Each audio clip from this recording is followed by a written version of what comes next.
Quero saudar os irmãos com a paz do Senhor. Estamos felizes porque, apesar das circunstâncias não serem boas, mas o cristão não vive por circunstâncias. O cristão não vive por vista. O cristão vive por fé. E é pela fé que somos levados a crer num amanhã melhor. Porque a nossa esperança não está depositada em homens, em promessas, em circunstâncias, mas a nossa esperança está depositada nas promessas do Senhor Jesus, que está contida na sua palavra, que é viva e eficaz para salvar todo e qualquer pecador. Amados, na manhã desse dia, nós estaremos fazendo uso da revista da Escola Dominical. É uma revista nova que começa a partir desse domingo. Na semana passada tivemos a oportunidade de estarmos lecionando a respeito do novo nascimento. Foi tido como referência para a lição passada o Evangelho de João, no capítulo 3, o encontro de Nicodemos com Jesus acerca do novo nascimento, do nascer de novo. E hoje estamos entrando em uma nova lição do trimestre. Estou fazendo questão de mostrar aqui a revista da Escola Dominical. Você que frequenta a Escola Dominical, que é aluno da Escola Dominical, as revistas estão aqui dispostas aqui na igreja. Você pode vir e adquirir, e você estará acompanhando conosco em casa, da forma como está sendo no momento, através de uma transmissão. Você vai poder adquirir e acompanhar conosco, para que a gente possa junto estar fazendo uso da mesma, e também a gente poder estar acompanhando, através da revista, para que todos cheguem ao mesmo denominador comum, aprender a palavra de Deus.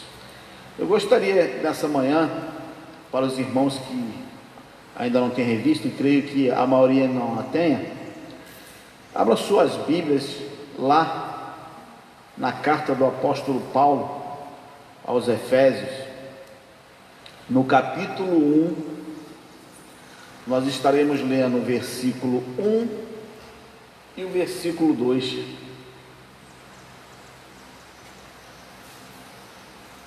Efésios, capítulo 1, do versículo 1 e 2.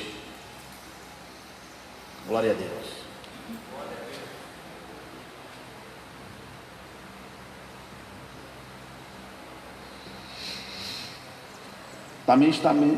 Também estaremos fazendo uso também de Atos dos Apóstolos, logo em seguida, capítulo 19, o versículo 1 ao 7. São duas referências para essa lição. Atos 19, 1 ao 7. Logo em seguida, Efésios, capítulo 1, versículo 1 e 2. Vamos fazer uso da palavra de Deus.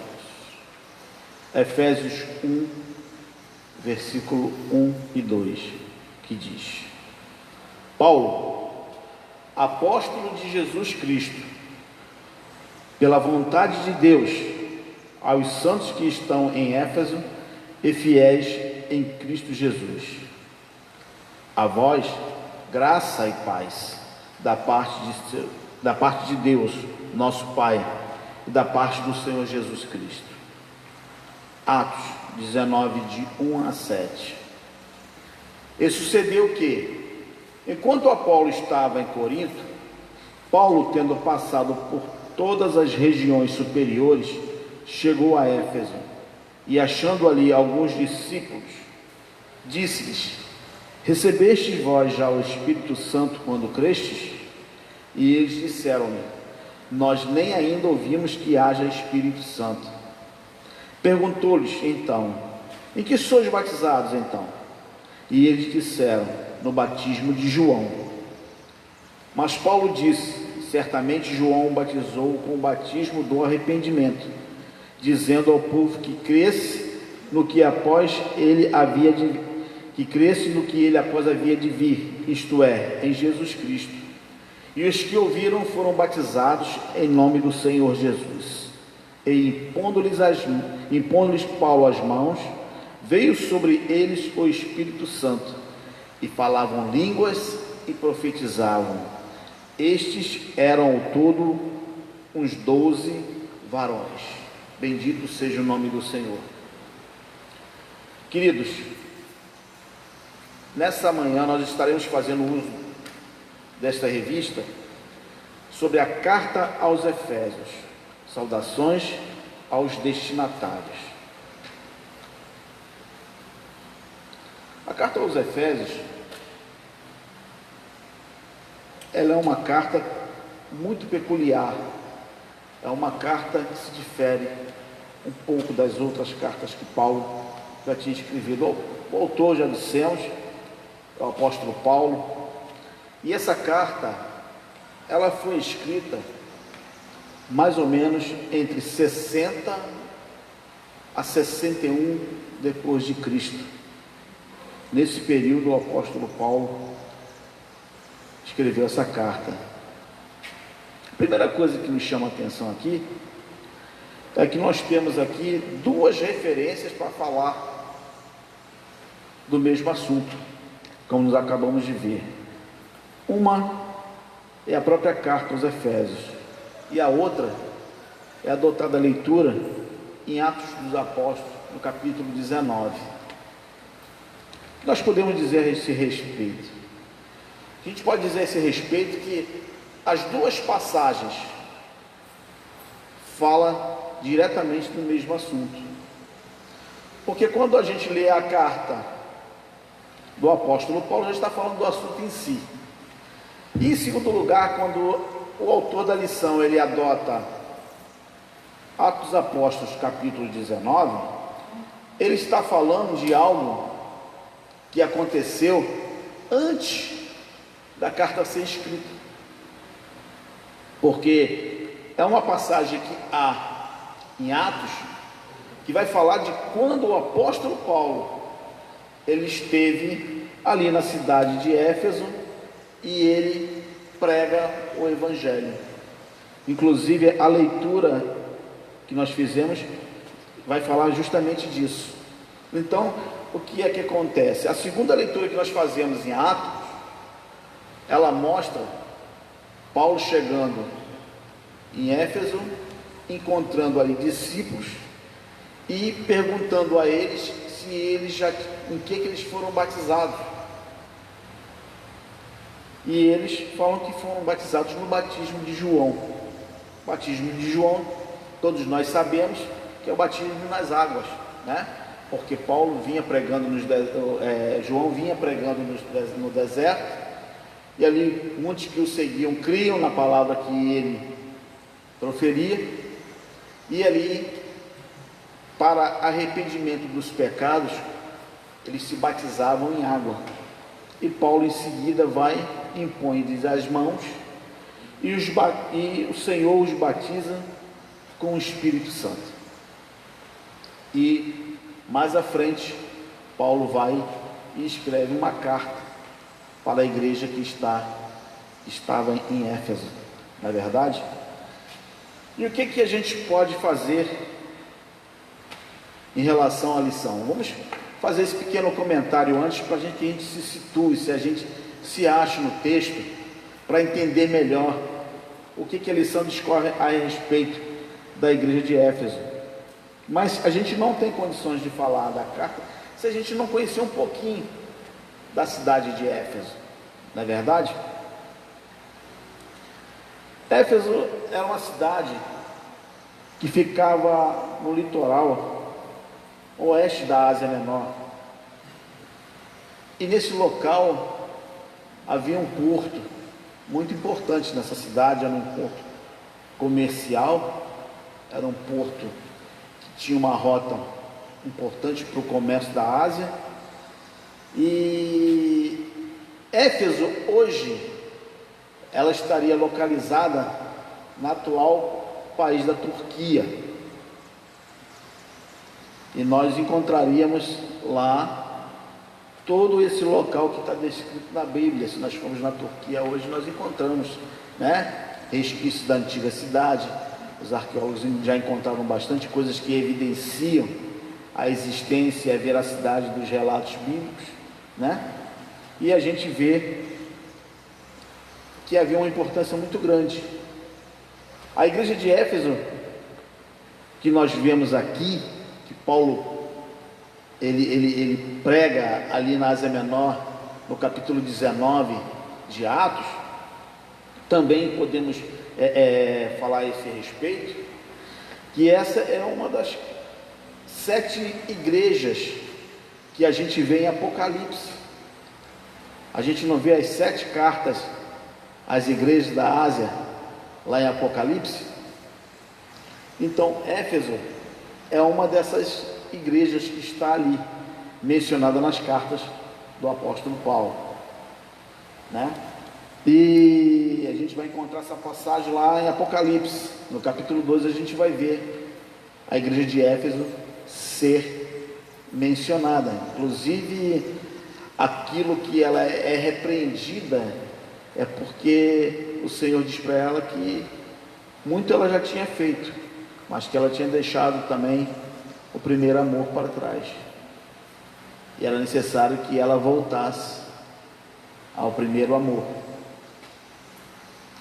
Quando você chegava ali em Éfeso, na época em que Paulo ali havia estado, uma coisa muito importante se encontrava ali, que era um grande templo dedicado a deusa Artemis, deusa Artemis ou deusa Diana. Esse templo ele conseguia movimentar toda essa importância para a cidade dos Efésios. Por quê? Porque ele era um templo que ele movimentava financeiramente muitos recursos, vamos dizer assim, para turistas da época, para conhecer e por devoção. Ela era uma deusa venerada como a deusa da fertilidade, e isso trazia uma movimentação muito grande de pessoas estrangeiras que vinham para ali para conhecer e por devoção a deusa. Paulo ministra pela primeira vez na igreja lá aos Efésios, no inverno do ano 55 depois de Cristo. E lá Paulo ele ministra entre 2 a 3 anos para esse povo. E é por isso que a gente vê na carta de Paulo que ele desenvolve um relacionamento muito profundo com a igreja de Éfeso. Ele passa um bom tempo pregando em Éfeso e nas circunvizinhanças, e isso traz uma proximidade muito grande. Outros já passaram por ali também, né? Mas a estadia de Paulo, ela tem uma marcante presença, porque ele funda uma igreja ali, muito importante, e lá mais à frente ele vai escrever uma carta de saudação a esse povo. E assim a gente começa a entender um pouquinho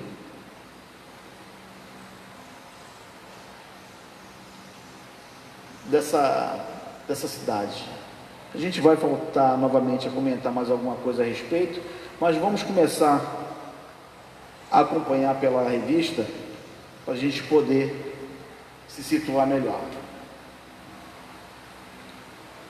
Introdução. A Epístola aos Efésios é denominada de a coroa dos escritos de Paulo e ainda de a rainha das epístolas. Nela o propósito eterno de Deus para a igreja está revelado por meio de Cristo Jesus. Nesta lição, estudaremos os aspectos introdutórios e as principais abordagens doutrinárias da epístola. Durante esse estudo, o conteúdo da epístola deve nos levar à adoração a Deus e ao aperfeiçoamento da nossa vida cristã. Durante a leitura dessa lição, nós vamos encontrar várias partes em que vai estar o comentário que nós fizemos agora no início da lição. Autoria e data. A autoria, conforme o costume da época, o autor inicia a carta declarando sua identidade. Paulo, apóstolo de Jesus Cristo, lá no capítulo 1, na parte 1. O livro de Atos menciona que ele se chamava Saulo, em hebraico, mas que também era conhecido como Paulo, em Atos 13, 9. Em hebraico, Saulo significa solicitado, provavelmente uma homenagem ao rei Saul, o primeiro rei de Israel que pertencia à mesma tribo do apóstolo. Qual era a tribo a qual pertencia o apóstolo Paulo? Os irmãos lembram? A tribo de Benjamim. Era a mesma tribo a qual foi oriundo o rei Saul, o primeiro rei de Israel. Nós vamos encontrar essa passagem lá no livro do profeta Samuel. Não é verdade? Já Paulo significa pequeno, era o seu nome romano, tá? É bom a gente dar uma comentada a esse respeito, porque a gente vê a jornada de Paulo começando, ele sendo chamado de que nome? Saulo. E a gente pensa que foi trocado o nome do apóstolo Paulo, tá ok? Mas a gente, pesquisando com um pouquinho mais de cuidado, a gente vai ver que Saulo era o nome dele em hebraico, mas na linguagem romana, Saulo era Paulo, era como se fosse uma transliteração do seu nome. E ali a gente vai vendo essa mudança. Por quê? Porque ele sai da sua terra natal e vai pregar numa terra distante, e ele adota o seu nome romano. Naquela época nós sabemos que o Império Romano dominava quase que a totalidade do mundo conhecido.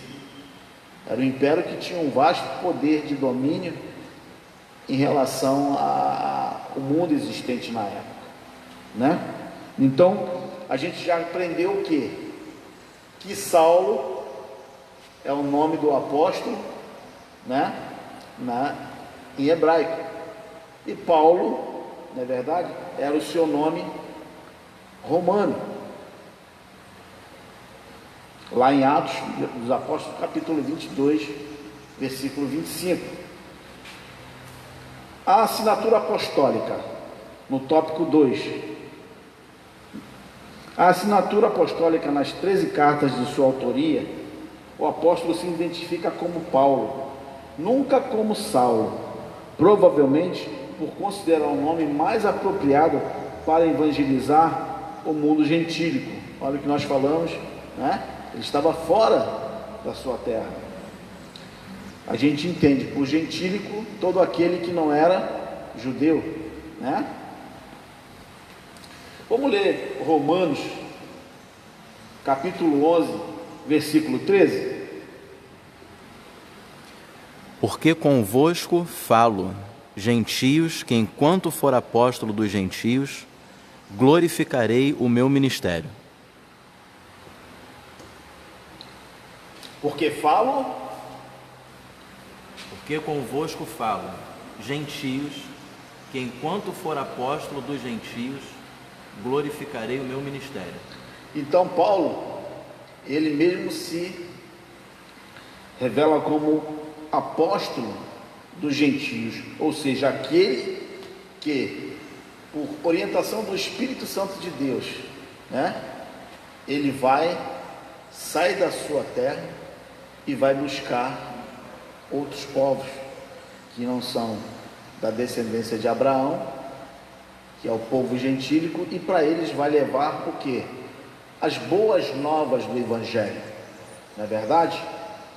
Continuando a leitura, diz: outro detalhe relevante é reivindicado de sua autoridade apostólica, como a ressalva, pela vontade de Deus, lá em Efésios 1:1, isto é, não escolhido por homens. Nós vamos ler também em Gálatas, no capítulo 1, versículo 1, a esse respeito. Por quê? Porque muitas vezes Paulo, nas suas escritas, ele reivindicava o seu apostolado diretamente da parte de Deus, porque nós sabemos que o apóstolo Paulo foi um caso à parte. Jesus, ele separou os 12, Jesus chamou os 12, não é verdade? Com a situação advinda da traição de Judas, mais à frente, Jesus já não estava mais conosco aqui, né, como homem, já tinha sido assunto aos céus, mas é lançado sorte e cai sobre Matias. Na verdade, Matias vem compor o colégio dos apóstolos ali, mas Paulo, mais à frente, ele é chamado por uma intervenção divina, quando ele vai a caminho de Damasco, até inclusive com carta nas mãos, para perseguir os cristãos, e ali ele tem um encontro com Jesus Cristo, que o chama para o santo ministério. E por não ter sido alguém que esteve ali com Jesus Cristo no período em que ele estava no nosso meio, ele sempre ressalta isso, que ele é um apóstolo não chamado por homens, mas diretamente pelo Deus vivo. Gálatas capítulo 1, versículo 1. Paulo, apóstolo, não da parte dos homens, nem por homem algum, mas por Jesus Cristo e por Deus Pai, que o ressuscitou dos mortos, e todos os irmãos que estão comigo, as igrejas da Galácia. Veja bem, mais uma vez ele fala, né? Apóstolo, não chamado por homens, mas por Jesus Cristo. Amém? Continuando a leitura, no ponto 3 diz: uma epístola da prisão.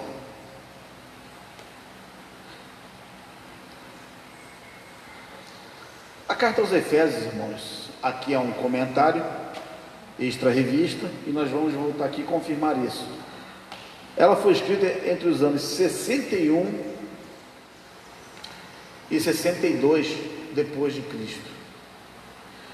Não somente ela, mas também nesse mesmo período foram escritas 4 cartas. Nesse mesmo período foram escritas 4 cartas. A carta aos Efésios, foi escrito a carta aos Filipenses, foi escrito a carta aos Colossenses e também foi escrito a carta a Filemon. Foram ao todo 4 cartas escritas nesse mesmo período, entre 61 e 62 depois de Cristo. Estas cartas, elas foram escritas durante o período da prisão do apóstolo em Roma. Paulo, ele é levado a Roma para ser julgado por César, e ele passa um bom período entre a sua prisão, tá ok? E até a execução da sentença do seu julgamento. E durante esse período, Paulo teve uma prisão domiciliar. Ele, durante esse período, escreveu essas 4 cartas que nós acabamos de relatar aqui. Já foi próximo, bem próximo ao final da sua carreira, onde ele escreve, né? Combati o bom combate, encerrei a carreira e guardei a fé. E Paulo ali, ele mostra mais uma vez, ele inclusive vai falar a esse respeito, de que ele poderia estar preso em cadeias, mas o Evangelho não estaria. E dentro desse princípio, ele mesmo com os seus passos limitados, mesmo estando sob guarda de soldados romanos, ele poderia, como ele fez através das cartas, né, doutrinar a igreja, né, advertir a igreja, admoestar a igreja, ensinar a igreja, porque o Evangelho não estava preso com ele, estava livre, e através dessas cartas ele alcançou todo esse povo, o povo em Éfeso, alcançou o povo em Filipos, né? O caso do escravo, né? Como a carta a Filemon, né? Dionésio, também aos de Colosso. Nós vemos essas cartas chegando àquele povo de um homem que estava em prisão, mas ele tinha o Evangelho, que é a palavra de Deus, algo que liberta o homem, não estava preso às circunstâncias. E ele pega, né, o portador dessa carta, Tíquico, que era um grande auxiliar de Paulo durante esse período, e faz dele portador dessas cartas.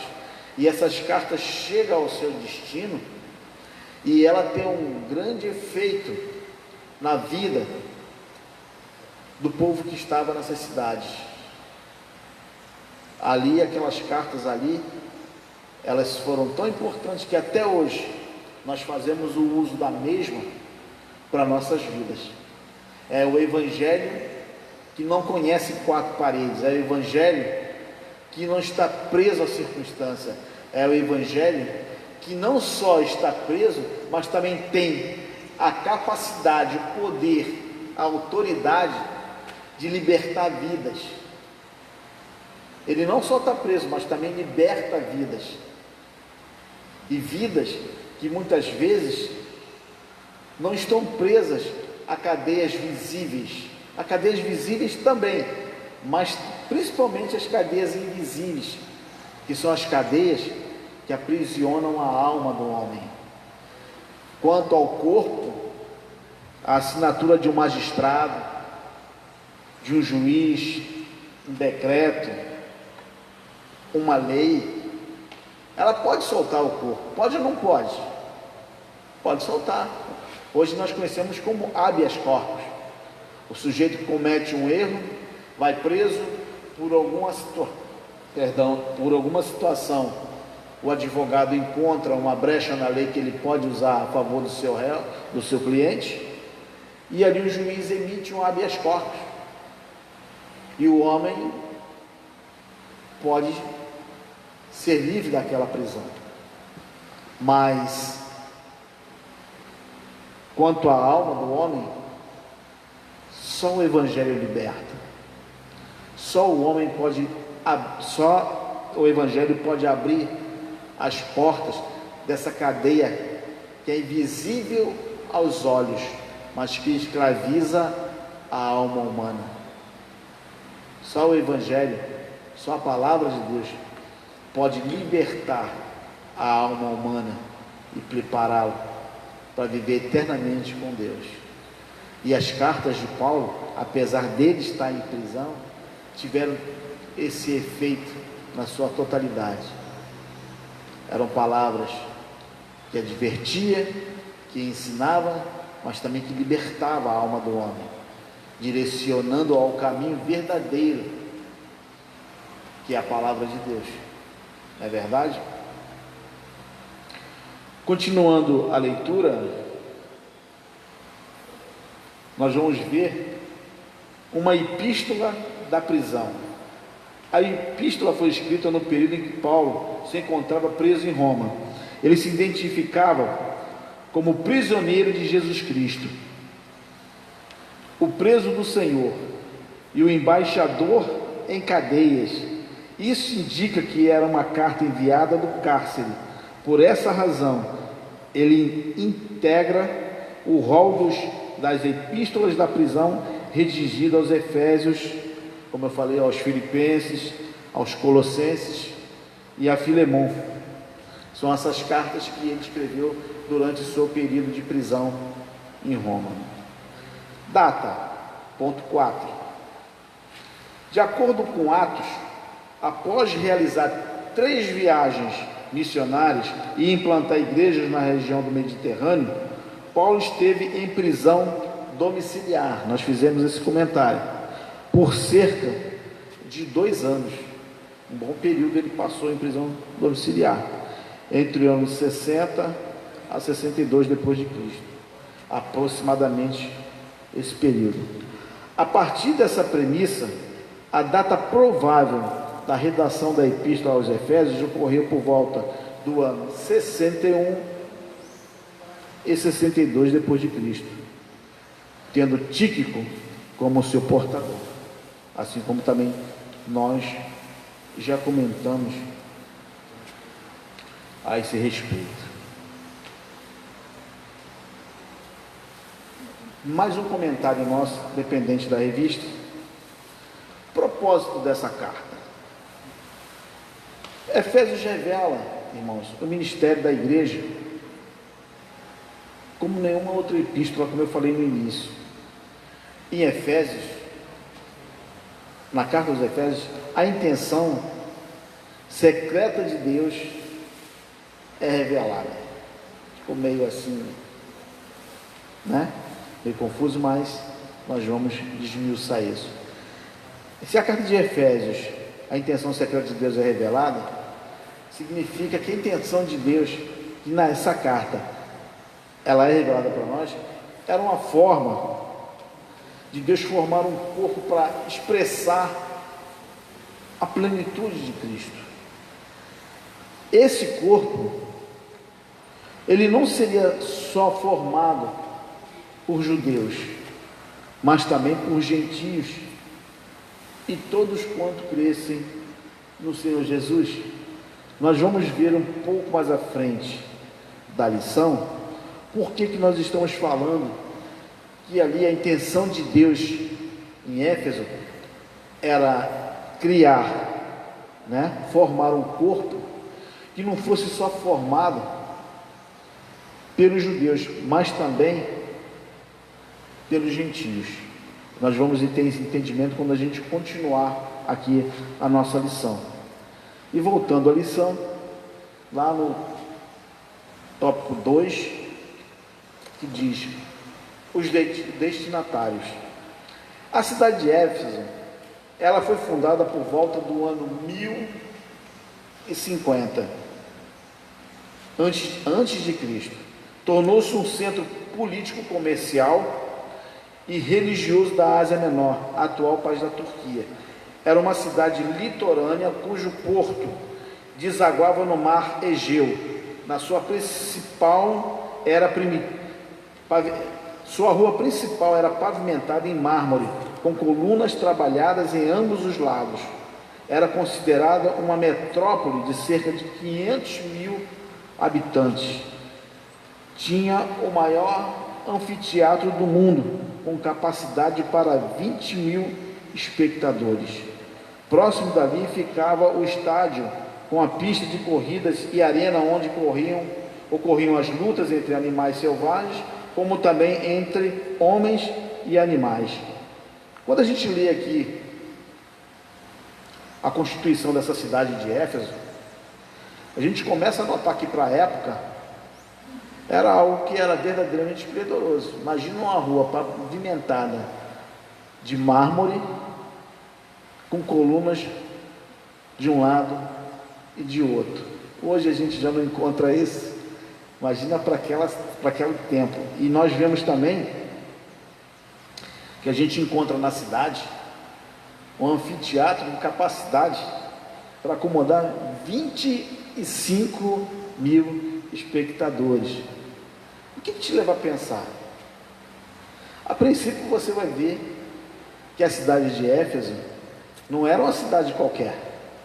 Você vai observar que a cidade de Éfeso, ela tinha uma relevância a ponto de ver que a cultura nela era algo que era proeminente. A gente vê, por exemplo, vamos trazer para os dias atuais, nós tivemos uma Copa do Mundo aqui no Brasil. E a grande queixa de pessoas que viram a construção dos estádios é que havia estado que estava sendo feito estádios com um gasto tão exorbitante e ele nem time de futebol tinha de importância para exigir que houvesse um estádio. E nós vemos uma cidade fundada em 1050 a.C., com um anfiteatro. O que era um anfiteatro? Era tipo uma arena ao ar livre, tá ok? Com capacidade para 25 mil espectadores, e ali ocorria vários tipos de eventos, como exposições, como lutas, como atração de animais selvagens se degladiando, e o povo tinha esse costume de presenciar todos esses espetáculos. Quer dizer, é uma cidade que, por movimentar turismo, ela tinha os seus valores culturais, tanto local como influenciado também dos que vinham de fora, não é verdade? Então a gente vê aqui, Paulo, quando chega ali, ele vê um terreno muito fértil para ganhar tanto judeus como gentios para as boas novas do Evangelho. E ali nós vamos ver isso fortemente. Continuando, o ponto 2 do tópico 2 diz: a religiosidade em Éfeso. A cidade abrigava o templo de Ártemis, ou Diana, a deusa da fertilidade, construído em mármore. A economia da cidade dependia dos milhares de turistas que a visitavam. Sua maior fonte de renda era o comércio de nichos de pratas vendidos no templo, razão pela qual seus moradores ficavam alarmados com a pregação de Paulo contra a idolatria. Veja bem, irmãos, vou ler mais uma vez, que eu quero parar aqui e fazer também um comentário. Havia na cidade um templo da deusa Diana. Vamos falar de Diana, que é mais conhecida, a gente vê muito nos filmes, não é verdade? Ela era uma deusa da fertilidade. Ele era construído todo em mármore, tá ok? Ele era muito suntuoso, e a economia da cidade, como eu falei para vocês, ela era baseada, tá? Ela tinha um porto e ela era baseada muito em turismo. Por quê?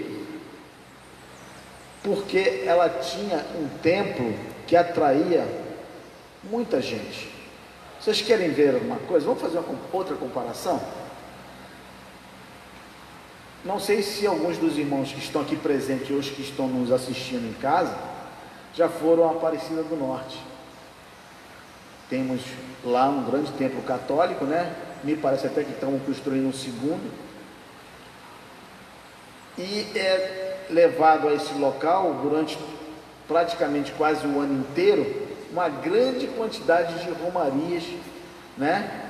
De pessoas que vão visitar lá e, dentro da sua fé e crença, vão pagar promessas, coisas e tal.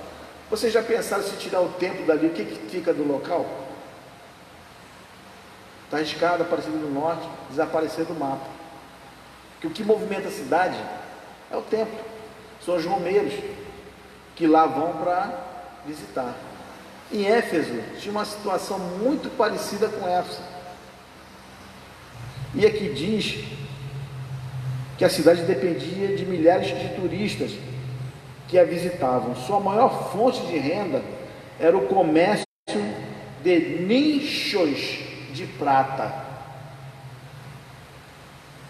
Então a gente, para explicar aos irmãos que estão aqui presentes e os que estão em casa, nichos de prata eram artífices, pessoas que fabricavam como se fosse uma réplica do templo de Diana em prata em miniatura, como se fosse, por exemplo, os santinhos que a gente vê hoje em dia, que são vendidos para os devotos, e aquilo era confeccionado em prata, e aquilo dava muita renda para a cidade, principalmente para os que fabricavam e para os que vendiam. E a gente vai continuar a leitura e vai dizer assim: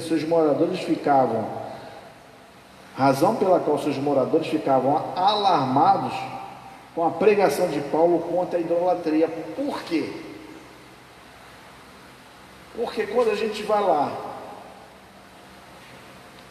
para Atos dos Apóstolos, que a gente vê a chegada de Paulo, a gente vê a pregação de Paulo, e essa pregação começou a bater de frente com a divindade do local, com a divindade que ela estava estabelecida como a deusa principal daquele lugar, que era cultuada, venerada, adorada por aquele povo. Nas pregações de Paulo, ele condenava a idolatria, e dentro daquela situação, os de Éfeso, quando ouviam a pregação de Paulo, eles ficavam alarmados, porque o que Paulo dizia contrastava com a fé deles, com aquilo que eles criam, desfazia totalmente a ideia de idolatria por uma deusa que, perante as boas novas do Evangelho, não era nada. E conforme o caminhar das pregações e com as conversões que estavam havendo em massa, tanto de judeus como também daqueles que não eram os gentios, estava se começando a atrapalhar e a mexer com esse comércio, porque aqueles que ouviam a pregação e o Espírito de Deus cooperava na pregação de Paulo, convencendo, como convence até hoje o homem da justiça, do pecado e do juízo, a palavra diz o quê? Que os rudimentos da nossa vida ficam para trás e prosseguiam para as coisas que estão adiante. As coisas velhas vão passando e as novas nós vamos adquirindo, e dentro dessas novas não está mais a idolatria, não está mais a adoração a esses deuses, não está mais o apelo a imagens para que a gente seja abençoado. E começou a mexer justamente naquilo que mais, nas duas coisas que mais movimentava aquela cidade. Primeiro, a adoração a Diana e a exaltação do templo. E segundo, a parte econômica. Se eu não faço mais uso de imagens, se eu não tenho mais interesse de cultuar e venerar a deusa, se eu não compro mais os artífices de prata, o comércio despenca, cai, e começa a alterar naquela cidade as condições financeiras desses que produziam esses artefatos. E se a gente por acaso continuar lendo lá em Atos dos Apóstolos, nós vamos ver que houve uma grande confusão em relação a isso, porque esses fabricantes de imagem, eles começam a sentir no próprio bolso o preço da conversão. eles começam a sentir o peso da transformação daquelas pessoas na cidade de Éfeso. Se eles fabricavam 5.000 peças por mês, passaram a fabricar 1.000, 1.500, e quando mexe no bolso, a coisa fica complicada e difícil, né? E nós vamos ver lá em Atos dos Apóstolos que eles chegam até a fazer uma grande reunião em praça pública e incentivar a muitos, dizendo que Paulo, aquele estrangeiro, estava inquietando todos os lugares ali ao redor e que ele queria acabar com a adoração, dizendo que a deusa deles não era nada, que ele se desfazia do templo e que estava desprezando a deusa deles. E ali Paulo, ele se vê em um momento cercado por uma grande multidão que iriam lançar mão dele, mas há a intervenção de um escriba lá na cidade que chama a atenção deles e diz: se há alguma situação que vocês provem que verdadeiramente ele é culpado, vocês levem ele ao magistrado, porque se vocês lançarem mão e não tiverem prova, vocês vão ser acusados de incitador, perturbador da cidade. E ali, dentro daquela estratégia, Paulo se vê livre das garras daqueles homens que fabricavam essas peças de prata para alimentar a idolatria do lugar. E continuando a leitura, no ponto 3 do tópico 2, a igreja de Éfeso, Paulo evangelizou a cidade e seus arredores durante 3 anos. Quando chegou a Éfeso, o apóstolo encontrou 12 discípulos, os quais batizou nas águas e conduziu a receber o batismo no Espírito Santo. Em seguida, evangelizou os judeus na sinagoga por um espaço de 3 meses. Dentro desse período, durante 3 meses, Paulo ele evangelizou os judeus com a palavra de Deus, com as boas novas. Durante 3 meses ele esteve ali na sinagoga, mostrando àqueles judeus que ali se encontravam que Jesus era o Messias, que Jesus era o Salvador, trouxe as boas novas do Evangelho para eles. Só que, como alguns judeus resistiram ao Evangelho, Paulo voltou-se para os gentios, pregando num salão alugado na escola de Tirano. Nós vamos encontrar isso lá em Atos dos Apóstolos também, no capítulo 19. Em Éfeso, Deus usou Paulo poderosamente e a igreja crescia, pois até os lenços e aventais do apóstolo foram usados para curar os enfermos e expulsar os demônios.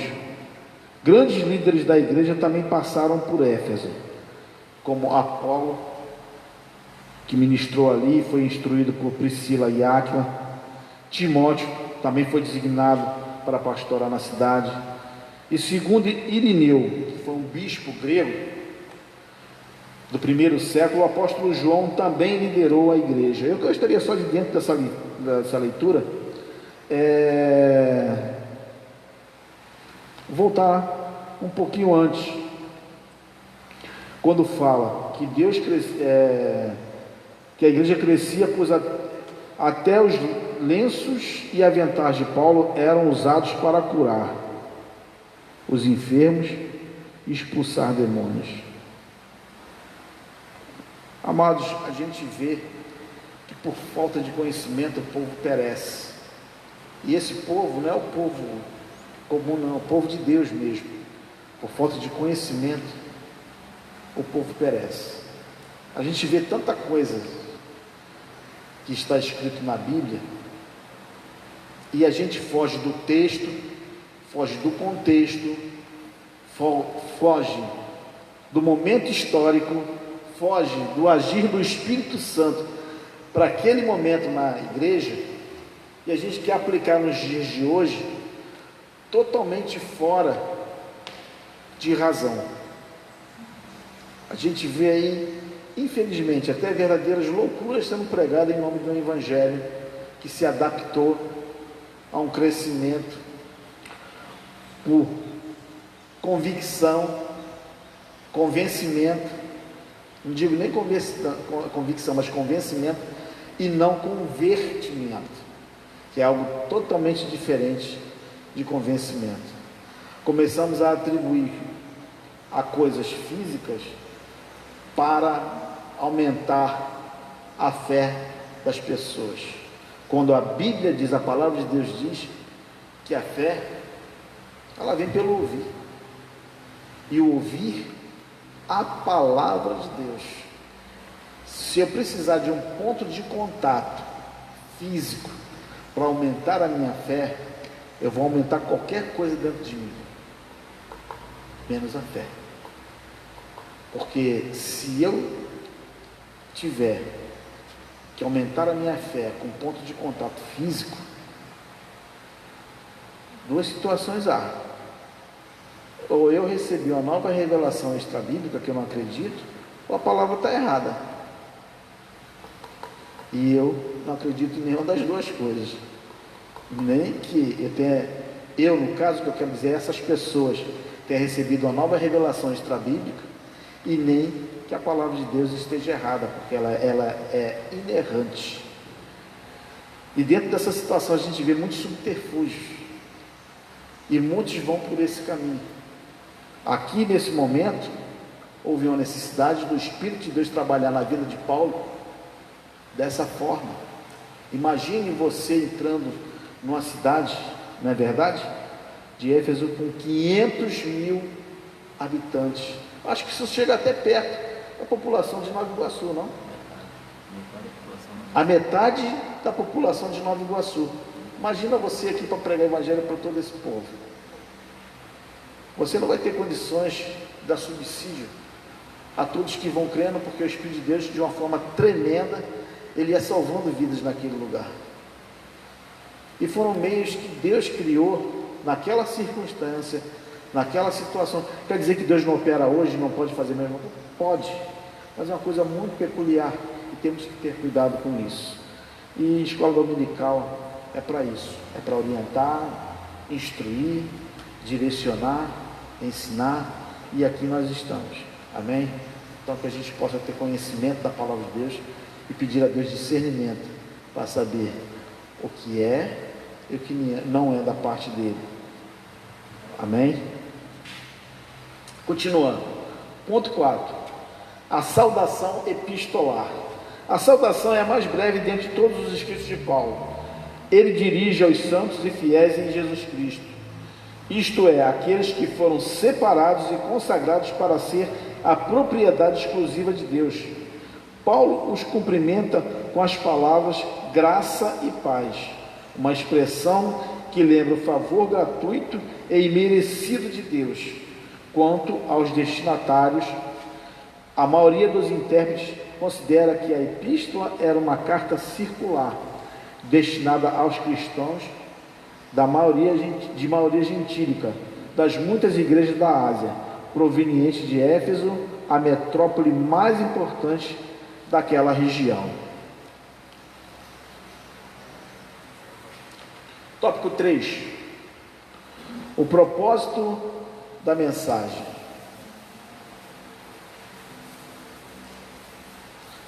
Aparentemente, a epístola não aborda nenhum problema específico, como em outras de Paulo. Porém, nos capítulos iniciais da carta, percebemos algumas ênfases que sinalizam a solução de certas questões. Por exemplo, havia novos convertidos que vinham do mundo helênico e praticavam religiões de mistérios e magias, mas que agora se reuniam com os santos de Éfeso. Não por acaso, o apóstolo Paulo mostra aqueles crentes que Cristo está no controle do universo inteiro. Eu quero parar aqui um pouquinho, porque eu acabei de ler aqui uma expressão que de repente os irmãos desconheçam, que diz, porém, percebemos algumas ênfases que sinalizam a solução de certas questões. Por exemplo, havia novos convertidos que vinham do mundo helênico e praticavam religiões de mistérios e de magia. Amados, quando aqui o autor da lição ele fala que havia novos convertidos, que vinham para Jesus, que eram ganhos pelo Evangelho, que fala que eles vinham do mundo helênico, isso quer dizer que esses novos convertidos, eles vinham da cultura, tá ok? Da cultura e dos costumes gregos. E que eles muitas vezes aceitavam Jesus, mas eles eram originados, eles eram oriundos de religiões místicas da cultura grega. E ali eles precisavam ser desarraigados desses costumes, dessas religiões dos costumes e da cultura grega, que traziam muito misticismo no seu meio. E nós sabemos que nessa época, a influência grega na cultura, na intelectualidade, ela é predominante. Militarmente, Roma tomava conta do território, mas culturalmente, a Grécia era a mãe da cultura. Tá ok? Então a gente vai observando que é como se fosse, por exemplo, nos dias de hoje. Quando nós pregamos o Evangelho, nós vemos que, dentre os que aceitam a palavra de Deus, nós vemos que vem pessoas de várias origens, né? Uns vêm do catolicismo, outros vêm do espiritismo, outros vêm da alta magia, não é verdade? E muitas vezes as pessoas vêm muito presas àquilo que estava lá atrás. Há pessoas que ela aceita Jesus e está na igreja tem até um bom tempo, mas ela passa em frente a um cemitério, ela se benze toda, ela chega na sexta-feira santa, ela indiretamente cumpre rituais que ela cumpria antes, porque falta uma libertação, um desarraigamento daquilo que ela tinha antes. E Paulo também passava por isso. E ele tinha que mostrar a esses novos convertidos, que eram oriundos da cultura grega, que trazia todo aquele ranço, né, da sua antiga religião, que ele era uma pessoa agora, uma nova criatura em Cristo Jesus, que esses rudimentos ficaram para trás, que as boas novas do Evangelho não tem misticismo, porque o maior mistério que havia no coração de Deus foi revelado em Jesus Cristo através das boas novas. Paulo, ele sempre diz que o Evangelho era um mistério revelado de Deus, porque havia, desde lá da eternidade, o propósito de Deus de salvar a humanidade através de seu Filho, e ali ele expressar as boas novas para os homens que haviam caído da graça, saído da sua presença. Então, dentro dos evangelhos não tem mistério, não tem nada em oculto. Tudo que é feito às claras. Não existe nenhum tipo, e não deve haver nenhuma sociedade secreta que tange dentro dos evangelhos. E é algo tão patente ao nosso entendimento e aos nossos olhos, que nós vemos que a Bíblia não traz somente passos positivos e vitória dos homens que ali estão. Mostra a unção de Davi como criança, a ascensão dele como homem e a glorificação em relação ao reino, mas também mostra ele pecando, ele errando, ele sofrendo consequência, ele se arrependendo, se vestindo de pano de saco, jogando cinza sobre a cabeça. Não tem nada em oculto nem secreto, é revelado, é mostrado, porque as coisas do Evangelho As coisas de Deus é feito à luz do dia. Se não assim não for, não é evangelho, não é palavra de Deus. Continuando, as horas já estão um pouquinho avançadas, mas vamos fechar a lição. Também é possível perceber outro tipo de ênfase do apóstolo Paulo. O passado daqueles cristãos era marcado pela imoralidade e bebedeira, mas uma vez pela graça, eles deviam adotar um novo estilo de vida em Cristo. Porque na verdade, irmãos, por que a gente está vendo aqui, rapidinho, para a gente estar dentro do nosso tempo, outra coisa que a gente vê aqui, que a vida dessas pessoas era marcada pela imoralidade, pela bebida.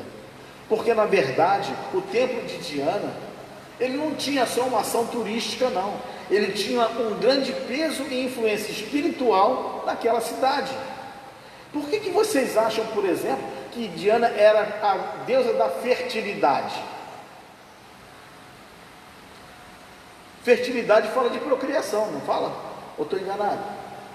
Para procriar, o que é preciso? Ter relacionamento íntimo com a outra parte. E o templo de Diana, ele era servido por várias sacerdotisas que faziam o serviço do templo. E essas várias sacerdotisas do templo de Diana eram mulheres que se prostituíam sexualmente com a população dali, porque esse era o rito de que servia Diana. Porque não há procriação, não é verdade? Sem conjunção carnal. E o povo dessa cidade, para eles, era muito comum se embebedar e se prostituir. Isso já era natural do lugar, era algo, fazia parte, vamos dizer assim, até da cultura do lugar. Qualquer um tinha acesso às sacerdotisas do templo de Diana através da prostituição. Elas estavam ali para aquilo mesmo.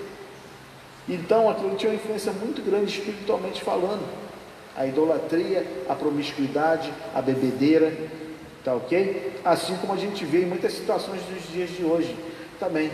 Influências muito grandes de certas divindades em certos lugares.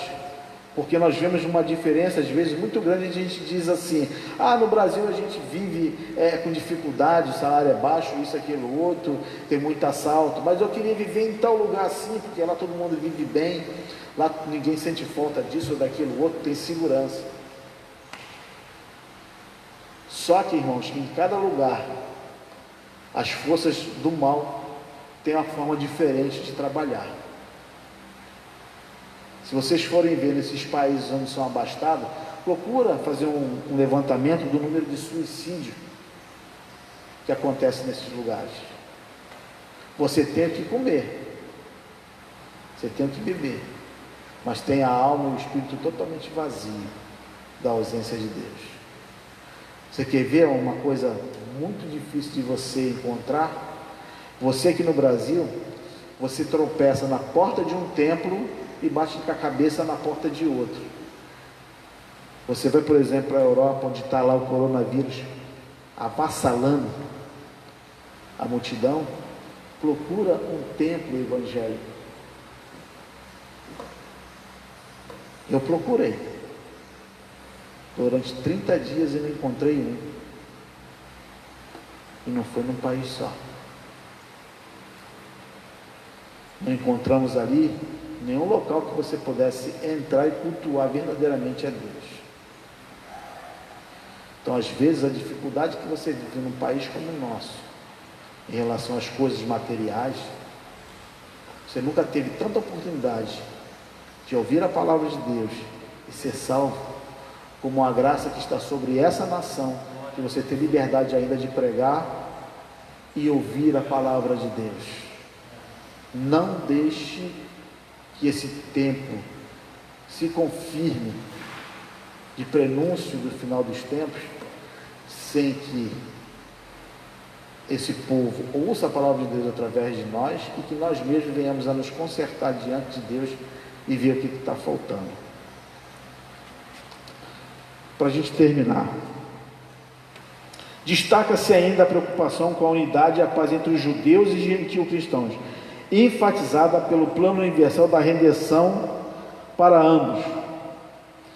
Por quê? Vocês lembram que nós lemos aqui que Paulo, ele teve, durante alguns meses, pregando na sinagoga, e depois ele teve que sair dali e alocar um salão para pregar aos gentios? Por que aconteceu isso? Porque na verdade, irmãos, o judeu, ele aceitava até as boas novas do evangelho, ele recebia aquela palavra, mas os rudimentos do judaísmo era muito forte no coração deles. E eles, quando olhavam para os gentios, que também aceitavam, eles sentiam uma grande barreira em ter comunhão. Por quê? Porque estava muito vivo ainda na mente deles esses preceitos, como, por exemplo, a circuncisão. Por quê? Porque através da orientação que Deus deu a Moisés, Moisés escreveu que todo menino macho ao 8º dia, para ser reconhecido como filho da promessa, filho de Abraão, descendente de Abraão, ele teria que ter o quê? O seu órgão sexual masculino retirado, o prepúcio. Ele teria que ser o quê? Circuncidado. E os judeus queriam que, já que os gentios estavam aceitando aquele Jesus que eles entendiam como Messias, que era judeu, eles teriam também que se encaixar nessa situação. E houve o quê? Uma indiferença, houve uma rejeição a esse respeito, muitos não aceitavam. E Paulo começou a abrir espaço para os gentios, saindo da sinagoga, indo para esse local alugado, para poder continuar pregando também aos gentios e mostrando aos gentios que não era necessário que eles fizessem isso, que pela graça eles eram salvos, e não por rudimentos da lei. Mas também, ao mesmo tempo, ele passou a pedir também aos gentios que tivesse paciência com os judeus e não discriminasse eles como irmãos, para mostrar a eles um Jesus universal, ou seja, tanto para judeus, como também para os gentios, alcançando todos os povos pela graça infinita e imerecida de Deus para conosco. Não é verdade? Continuando a leitura sobre essas premissas, então, podemos considerar que uma das intenções do autor aos Efésios era de atender às múltiplas necessidades da igreja, numa perspectiva pastoral. Por isso a carta é apontada por estudiosos como tratado teológico sobre a igreja, o corpo de Cristo.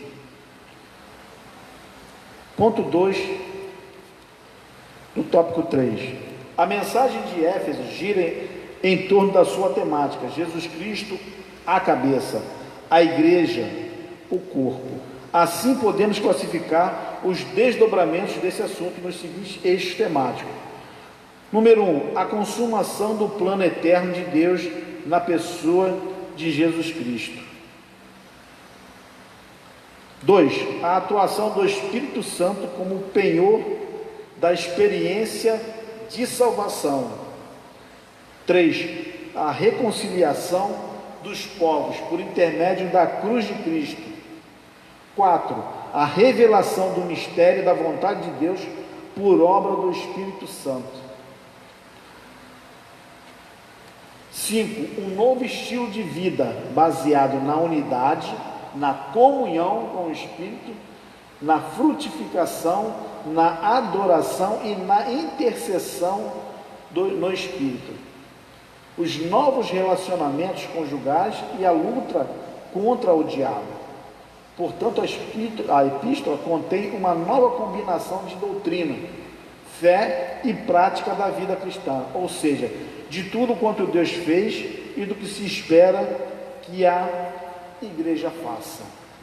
Por isso, irmãos, nós vemos, eu falei um pouquinho antes aqui de atuação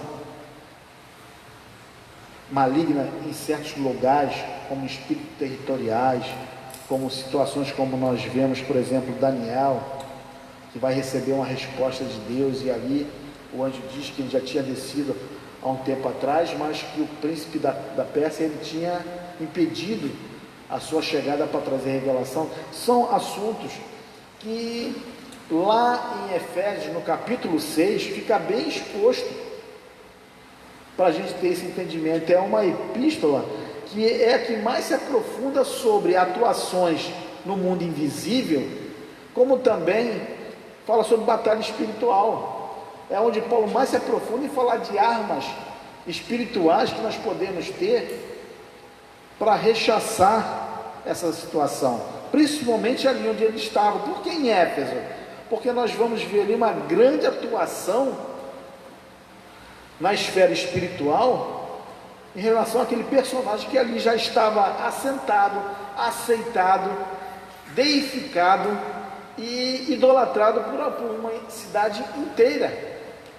Ali havia uma esfera espiritual muito forte, muito presente e muito também atuante, porque eles podiam adorar uma estátua, mas o ser que estava por trás, dominando o coração, a alma daquelas pessoas por trás, era bem viva e eficaz. Por isso era necessário um evangelho que, mesmo alguém estando em cadeias escrevendo, esse evangelho não estava preso e ainda tinha o poder de libertar as pessoas dessas atuações espirituais. Paulo não podia estar lá, mas o evangelho podia. E aquela carta, mesmo depois que ele foi lá, fundou a igreja, anos depois, mais ou menos de 6 a 7 anos depois, Paulo mesmo preso, ele manda uma carta que chega lá e doutrina a igreja, traz uns esclarecimentos mais profundos. Ele vai falar no capítulo 6 sobre as armas espirituais, vai dar ideia do que são as hostes da maldade, os principados, a potestade, aonde eles operam, de que forma eles dominam, e vai mostrar também que nós não temos que militar com a nossa força, com o nosso entendimento natural, com o nosso querer. Nós vamos atuar dentro dessa esfera com as armas que Deus tem prontas para nos dar e que ser usada, para que dentro dessas condições nós venhamos a romper a frente do inimigo, venhamos a romper a resistência do inimigo, porque Jesus disse que a porta do inferno não prevaleceria contra a igreja, e isso é fato até os dias de hoje, e será enquanto a igreja aqui estiver. E nós vamos ver que ela é suficientemente capaz de fazer com que esse exército das trevas vá recuar, e que as almas que sejam alcançadas pelas boas novas do Evangelho sejam libertas pelo poder de Deus através da sua palavra. Mais uma vez, a palavra de Deus, ela nos dá o quê? Acréscimo à nossa fé, quando nós a ouvimos e guardamos no coração, e consequentemente venhamos a praticá-la. Por isso nós falamos que esses que eram prosélitos, que chegavam e que ouviam a palavra de Deus vindo de outras situações, até mesmo de escola de magias, eles largavam tudo para trás, eles queimavam seus livros de ensinamentos ocultos e começavam a se dedicar a aprender a palavra de Deus. Essa é a grande importância da carta aos Efésios, quando Paulo a escreve, mesmo estando preso. Nessa manhã tivemos a oportunidade de ver. Podemos estar limitados na nossa casa, de quarentena, mas o Evangelho não está preso em 4 paredes, nem por cadeias. Aonde ele chega, ele tanto está livre, como tem o poder de libertar vidas, e vidas que precisam conhecer a Jesus Cristo. Amém? Aqui nós findamos a lição. Agradecemos aos irmãos que aqui estão presentes e os que estão em casa, nos dando a oportunidade de nos ouvir, e que Deus vos abençoe em Cristo Jesus. As considerações finais pelo pastor Leonardo nessa manhã. Deus os abençoe. Glória a Deus, Deus abençoe. Nós vamos estar agora, nos colocamos de pé, nós vamos orar. Nós estamos aqui na igreja com um número bem reduzido, como de costume, mas nós cremos que você da sua casa pode nos acompanhar nesse momento de oração. Nós vamos orar pela nossa nação, pelo Brasil. Hoje nós estamos aí acompanhando as igrejas que se mobilizaram a estar realizando um jejum pela nossa pátria, pelo nosso governo e por essa situação que tem ameaçado a nossa nação. Então, nós vamos clamar pela nossa nação e gostaria somente de lembrar, antes da nossa oração aqui, que o nosso culto hoje, ele será realizado às 18 horas. Então, 6 horas da tarde, nós vamos estar iniciando o nosso culto. Ele fica aberto aqui, o nosso templo, a porta lateral, para quem quiser participar. É bem evidente que nós temos um número bem reduzido, talvez 10, 15% aí, do que a nossa capacidade pode assistir, mas se você sentir o interesse, o desejo de participar com a gente aqui, vai ser muito bom, vai ser muito bem-vindo. E às 18 horas nós vamos estar iniciando, compartilhando aí o link para você nos grupos da igreja, vai ser compartilhado aí o link para você acompanhar e cultuar a Deus junto conosco, tá? Gostaria de lembrar que os irmãos que vierem ou não puderem vir hoje, mas vão estar em aberto aí durante toda a semana.